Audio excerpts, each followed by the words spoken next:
Math ऐसा subject है कि अगर समझ में आ जाए तो बहुत आसान लगता है और अगर समझ में ना आए तो इतना बोरिंग लगता है कि किताब को छूने का भी मन नहीं करता। लेकिन अगर मैथ इतना ही मुश्किल होता तो फिर टॉपर मैथ में एक्सपर्ट कैसे बन जाते हैं? कैसे वो मैथ में 95% या फिर उससे ज्यादा मार्क्स लेके आते हैं? क्या उनके पास कोई ऐसा सीक्रेट है जो आपको नहीं पता? तो आप भी टॉपर स्टूडेंट की वही सीक्रेट टेक्निक सीखकर मैथ में सबसे ज्यादा नंबर लाना चाहते हैं तो इस वीडियो को पूरा ध्यान से देखना। चलिए शुरू करते हैं। स्टेप 1, जिंदगी में किसी भी फील्ड में सफल होने के लिए सबसे जरूरी चीज है खुद पे विश्वास। अगर आपको खुद पर भरोसा है तो आपका सफल होना तय है। सबसे पहले आपको अपने दिमाग से ये निकालना होगा कि मैं मैथ में अच्छा नहीं हूँ। इसके बजाय खुद से कहो मैं मैथ में अच्छा हूँ, मैं मैथ को सॉल्व कर सकता हूँ। इससे मैथ का डर धीरे धीरे खत्म होगा और आपका स्ट्रेस भी कम हो जाएगा। असल में मैथ दूसरे सब्जेक्ट से ज्यादा आसान है क्योंकि दूसरे सब्जेक्ट में हमें बहुत कुछ याद करना पड़ता है, लेकिन मैथ पूरी तरह लॉजिक और कॉन्सेप्ट में चलता है। अगर आप हर चैप्टर में बेसिक कॉन्सेप्ट और प्रिंसिपल को समझ जाए तो आपको हर सवाल आसान लगने लगेगा। फिर चाहे एग्जाम में कितनी भी मुश्किल सवाल आ जाए आप उसे आसानी से सॉल्व कर लोगे।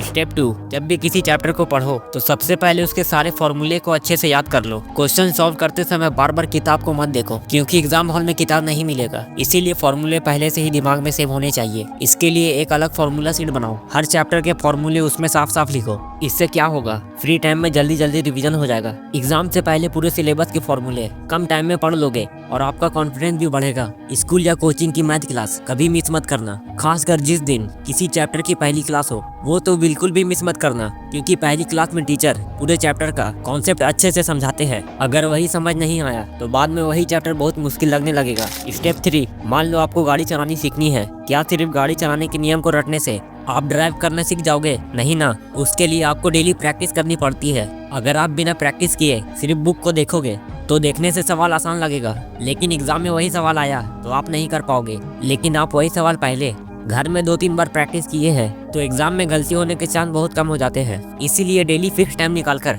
क्वेश्चन प्रैक्टिस करने की आदत डालो। क्वेश्चन सॉल्व करते समय हमें ज्यादा फोकस चाहिए, इसीलिए कोशिश करो कि कम शोर वाली जगह में पढ़ो और अपने मोबाइल फोन को दूसरे कमरे में रख दो, वरना ध्यान भटक जाएगा। अगर कोई सवाल ना बने तो निराश मत होना, उसे बार बार बनाने की कोशिश करो। एक तरीके से नहीं हो रहा तो दूसरे तरीके से सवाल करने की कोशिश करो। जब खुद से सवाल हल हो जाता है तो आपका कॉन्फिडेंस बढ़ता है और फिर और ज्यादा पढ़ने का मन करता है। अगर यहाँ तक समझ में आ गया तो कमेंट में लिखो 100 मार्क्स। मिलते हैं नेक्स्ट वीडियो में। Thank you.